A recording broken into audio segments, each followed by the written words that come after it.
مسیحی کیلنڈر کے مطابق ایڈونٹ یا آمد کے 4 اتوار خداوند یسوع المسیح کی آمد پر غور و فکر کے دن ہیں، اور 25 دسمبر کرسمس یا عید ولادت المسیح کا دن ہے۔ امسال ایڈونٹ یا آمد کے دنوں کا آغاز 28 نومبر کے اتوار سے ہوا، اور آج 25 دسمبر کو خداوند یسوع المسیح کے یوم ولادت کی خوشی میں شریک ہونے پر میں آپ سب کو مبارکباد پیش کرتا ہوں، اور دعا گو ہیں کہ خدا تعالی ہمارے وطن عزیز پر رحم کرے، معصوم اور بے بس عوام کو دہشت گردوں کے حملوں سے محفوظ کرے۔ حالیہ دہشت گردی کے نتیجہ میں ہلاک ہونے والوں کے عزیزوں اور خاندانوں کو صبر جلیل عطا فرمائے۔ دعا گو ہیں کہ خدا تعالی ہمیں ایک دوسرے کے لیے حساس اور پیار بھرا دل عطا فرمائے، تاکہ وطن عزیز امن کا گہوارہ بن جائے۔ اس عید پر آمد کے 4 اتواروں کا ذکر کرنا اس لیے ضروری ہے کہ یوم ولادت المسیح ایک دن کی عید نہیں۔ کلیسیائی بزرگوں نے 4 ہفتوں کا یہ وقفہ اس لیے مقرر کیا کہ کلیسیائیں ان ایام میں نہایت سنجیدگی سے آمد اور تجسم کے گہرے معنی سمجھتے ہوئے الہی نجات کے منصوبہ پر غور کرنا سیکھیں اور اس سے ہرگز بے خبر نہ رہیں۔ افسوسناک پہلو یہ ہے کہ آمد مسیح کو سمجھنے، اس کی گہرائی میں ڈوب جانے کی بجائے انسان نے آمد یسوع المسیح اور ولادت المسیح کو صرف دنیاوی اور کاروباری مصروفیت کا حصہ بنا کر رکھ دیا ہے۔ بجلی کے کمکموں کے جھرمٹ میں تحفوں سے لدے کرسمس ٹری، سینٹا کلوز، رینڈیئرز اور خورد و نوش کی فکر مندی تو ہے، لیکن اس کا کرسمس یا عید ولادت المسیح کے صحیح معنی اور اس کی روح سے کوئی تعلق نہیں ہے۔ ہاں، بیت لحم کی سرد رات، چرنی کی غربت اور مریم مقدسہ کے آغوش میں سانس لینے والا مولود مقدس ہماری موجودہ تہذیب، موجودہ رسم و رواج، دنیا داری اور مادہ پرستی کے لیے چیلنج ضرور ہے۔ آمد اور کرسمس پر مولود مقدس کے تجسم اور اس کے الہی بھید سے لا علمی ایسے ہی ہے کہ جیسے کسی نومولود کی آمد کی خوشی پر ہم شریک تو ہوں، لیکن اس نومولود کو ہم مسلسل نظر انداز کریں اور اس میں دلچسپی کا اظہار نہ کریں اور نہ ہی اس کے بارے میں مزید آگاہی حاصل کریں۔ عید ولادت المسیح کے مبارک موقع پر میں آپ کو اس کے تاریخی اور روحانی پس منظر سے آگاہ کرنا ضروری سمجھتا ہوں، تاکہ ہم اپنے رویوں میں روحانی اقدار کو پنپنے دیں، روحانی طور پر ترقی پذیر ہوں اور اپنی زندگی میں بیت لحم کی چرنی کے مولود مقدس کے تجسم کے بھید کو گہرے طور پر سمجھ سکیں۔ تاریخی پس منظر کا اعادہ و احاطہ کرتے ہوئے مختصراً یہ کہنا چاہتا ہوں کہ توریت، انبیاء اور بنی اسرائیل پر نازل ہوئے صحائف میں 456 سے زائد مرتبہ آمد اور ولادت المسیح کی پیشن گوئیاں موجود ہیں۔ یہ اپنے دامن میں یسوع المسیح کے بے بیان جلال اور تجسم کا بھید لیے ہوئے ہیں۔ چرنی کے اس مولود مقدس کی آمد سے تقریباً 800 سال قبل بنی اسرائیل کے نبی حضرت یسایہ پر یہ پیغام نازل ہوا، لیکن خداوند آپ تم کو ایک نشان بخشے گا۔ دیکھو، ایک کماری حاملہ ہوگی اور بیٹا پیدا ہوگا، اور وہ اس کا نام ایمانویل رکھے گی۔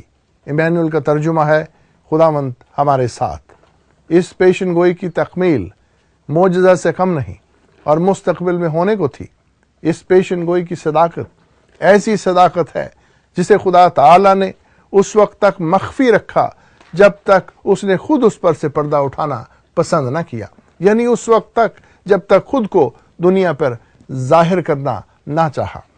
اس پیشن گوئی کی تکمیل کے آغاز میں انجیلی بیان کے عین مطابق جبرائیل فرشتہ بنی اسرائیل کی کماری پاکیزہ مقدسہ مریم کے پاس پہنچتا ہے اور یوں فرماتا ہے، آئے مریم، خوف نہ کر، کیونکہ خدا کی طرف سے تجھ پر فضل ہوا ہے، اور دیکھ تو حاملہ ہوگی اور تیرے بیٹا ہوگا اور اس کا نام یسوع رکھنا۔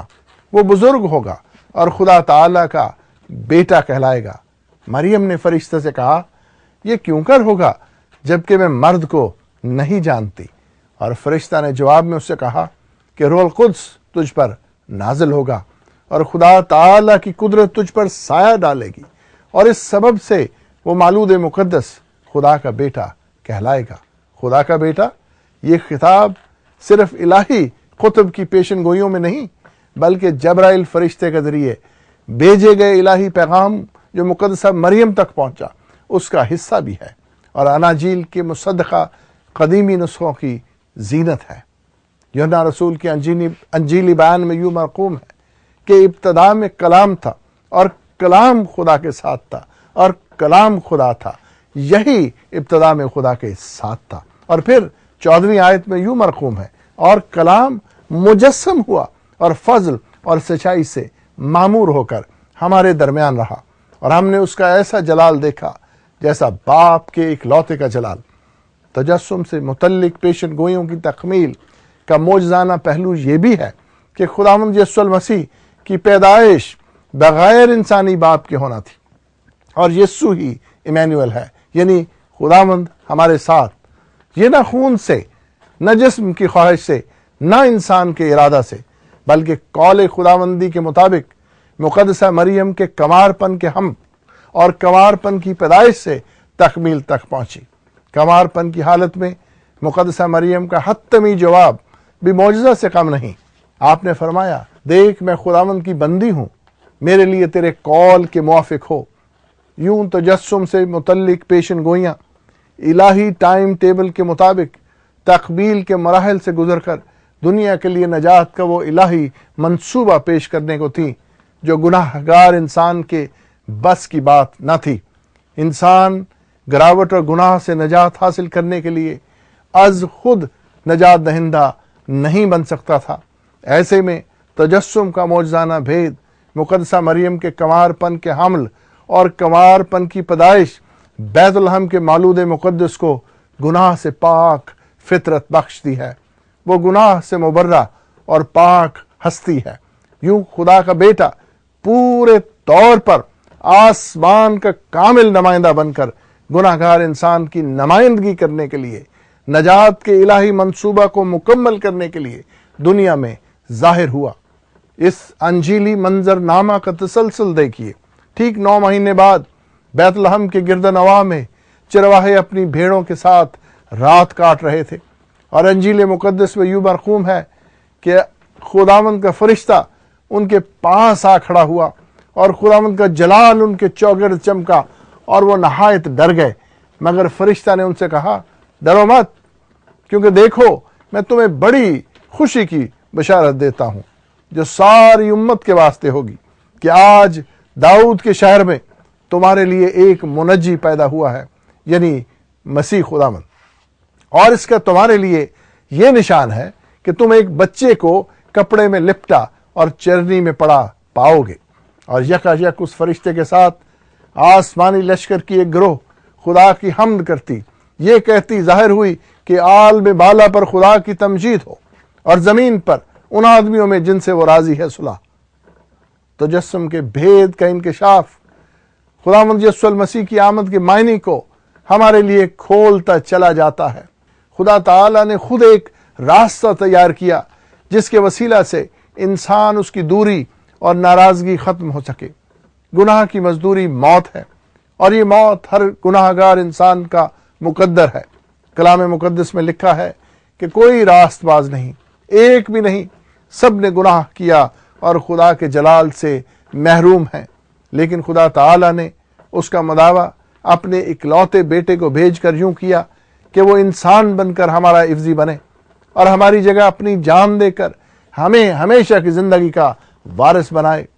تجسم اور نجات کا منصوبہ صرف کرسمس تک محدود نہیں، بلکہ یہ وہ صداقت ہے جس پر ابتدائی کلیسیا کا ایمان اور قائلیت تسلسل کے ساتھ آج تک موجودہ کلیسیا کی بنیادی تعلیم کا لازمی جز بھی ہے۔